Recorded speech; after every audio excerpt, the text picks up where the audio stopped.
Պարոն նախագահ Նիկոլ Փաշինյանն ասում է, եթե ինձ չընտրեք, սեպտեմբերին պատերազմ է լինելու, դուք էլ եք եղել երկրի ղեկավար, թշնամին այնքան բարեհամբույր է, որ ասում է, որ օրը, որ ժամին է հարձակում գործելու։ Գիտեք, նախ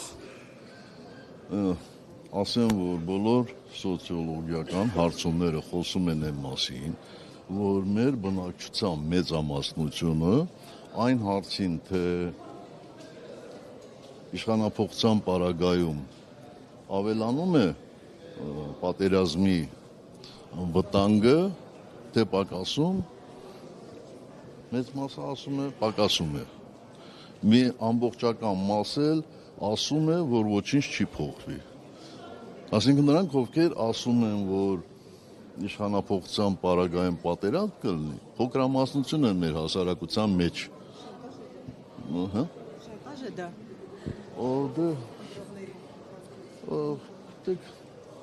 Ախր այս մարդկանց գործելակերպը ինչ վատ բարկա կարող եք բնութագրել։ Շանտաժ է, զրպարտություն է, սուտ է։ Ես ասեցի, չէ, այս մարդկանց ամենաուժեղ կողմը ամոթ չունենալն է։ Իսկ եթե մարդ ամոթ չունի, նշանակում է ներքին արգելակներ էլ չունի։ Իսկ եթե ներքին արգելակներ չունի, լեզուն առաջ է անկնում, էլի, ուղեղից։ Իրանք? Դե երևի իրանց գործընկերները ասել են, էլի։ Ահա, պարոն Սարգսյան, ըստ էության սեպտեմբերից իրանց աչքը վախեցել է, էլի, որտեղ 44 օրյան սեպտեմբերին է սկսել։ Հա։ Պարոն Սարգսյան, ըստ էության Հանրապետական կուսակցությունը առաջին անգամ է, որ չի մասնակցում ընտրություններին։ Այո, առաջին անգամ է, բայց պետք է ասեմ, որ 18 թվականին էլ ես առանձնապես հակված չեմ եղել մասնակցելու ընտրություններին, բայց գործադիր մարմնի անդամները ինձ համոզեցին։ 21 թվականին էլ ես կողմնակից չեմ եղել ընտրություններին մասնակցել, բայց ոչ միայն մեր ուժի, այլ ընդհանրապես ընդդիմադիր ուժերի կողմից մասնակցությանն եմ դեմ եղել, որտեղ ասել եմ, որ մենք գնալու ենք ընտրությունների, ցավոք սրտի Հայաստանի կառավարիչը հաղթելու է եւ միջազգային հանրությունը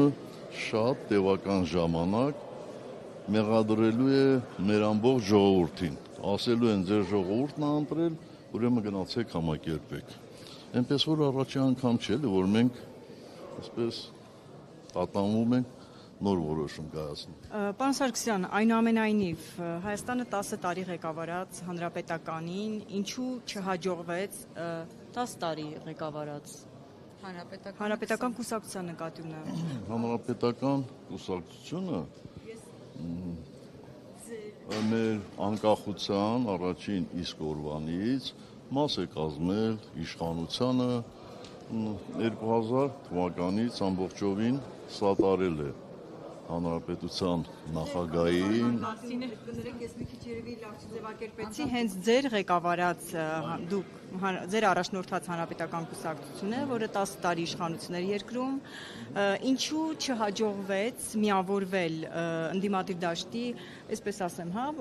առաջատար դեմքերի հետ ընդդիմադիրների, խնդրում եմ մի քիչ ավելի մանրամասն ասել, արդյոք այս ամիսների ընթացքում բանակցություններ եղել են ընդդիմադիր դաշտի ներկայացուցիչների առաջնորդների հետ եւ եթե եղել են, պարոն Սարգսյան, ի վերջո ինչն է խոչընդոտում միավորվելուն ու միասնաբար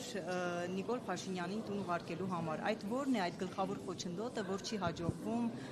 միավորվել եւ ձեր բանակցությունների մասին եթե եղել եք։ Պաշտոնական բանակցություններ չեն եղել, մեր կողմից մշտապես եղել են հրապարակային առաջարկություններ, դե բայց ինքներդ տեսակ համոզվեցիք, թե օրինակ գործող վարչապետին անվստահության հայտնելու process-ը ինչքան երկարաձգվեց, ինչպես եղավ մինչև հիմա էլ ձգվում է, բայց կարծում եմ, որ նաև ընդդիմության մի մասն է, այսպես ասեմ, ուշադիր լսել իշխանություններին, համոզվել, որ մեր ժողովուրդը կատեգորիկ դեմ է նախկիններին, առաջին հերթին մեզ, միգուցե դրա համար իրանք խուսափել են գնալ պայքարի, կարող է իրենք այլ հաշվարկներ ունեն, կարող է իրենց թվում է, թե ընտրություններում կարող են հաղթել եւ այդ ճանապարհը իրանց համար ավելի նախընտրելի է, որտեղ ամենասահմանադրական եղանակը իհարկե ընտրություններով հաղթելն է, բայց ես կարծիք ունեմ, որ դա ճիշտ ճանապարհ չի, ինչպես իմ զեկույցում ասեցի, իմպիչմենտը որևէ պարագայում չի կարելի հակադրել ընտրություններին։ Եթե նույնիսկ մի շաբաթ առաջ հաջողվի անվստահությունը հայտնել, այդ նշանակում է միևնույն է բոլոր պարագաներում ամսի 7-ին պետք է ընտրություններ լինեն եւ այն ժամանակ այդ ընտրությունները կլինեն շատ ավելի արդար եւ գոնե նախընտրական փուլի այս բոլոր զեղծարարությունները չեն ազդի ընտրությունների արդյունքի վրա։ Պարոն Սարգսյան, ամեն դեպքում դուք ձեր այս մի հարցն էլ սիրելի գործընկերներ ու կավարտեմ, դուք ձեր ելույթի տեքստում նշեցիք, որ այսպես ուղիղ չկարողանամ մեջ բերել, որ դուք ձեր ցույց տվեցիք, որ ձեր սեփական ամբիցիաներից կուսակցությունը վեր է եւ ազգի շահերն է գնահատել ու չի առաջադրվում, իսկ հնարավոր է, որ հանրապետականում իսկապես որ 10 տարի կառավարման փորձ ունեիք դուք, հաշվարկել եք եւ հասկացել եք, որ եթե մասնակցեք ընտրություններին, ուղղակի նվազագույն շեմն էլ չեք հաղթահարելու եւ ափսոս է այդ ռեսուրսը դնել ու մի խոսքով չհաղթել։ Ոչինչ։ Ներողություն, որ Սամվել Կարապետյանը ընդդիմադիր դաշտը լավագույն միավորող տեխնացուն է, ինչպես ասել էր առաջին նախագահը, գուցե էլի չկարողացա մեջ բերել։ Չէ, նորմալ ես հասկացա ձեզ, ուզում եմ ասել, ոչինչ չի կարելի բացառել եւ մենք երբ որ քննարկում էինք, բազում տարբերակներ կային, այո, որ մեզ կարող էին խոչընդոտել, ընդհանուր միջև մարդկանց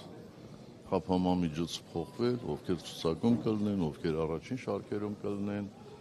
բայց բոլոր ուսումնասիրությունները խոսում են այն մասին, իսկ ես խոսում եմ այն ուսումնասիրությունների մասին, որը մեզ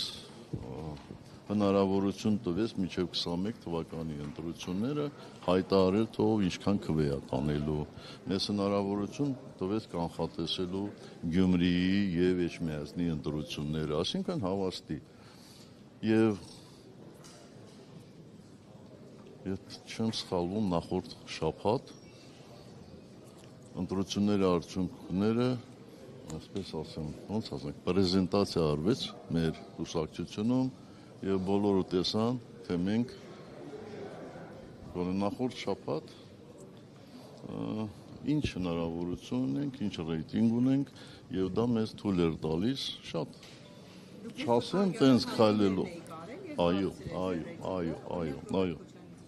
Չէ, ոչ։ Մենք անհատներով չենք ռեյտինգ արել, Հայաստան դաշինքի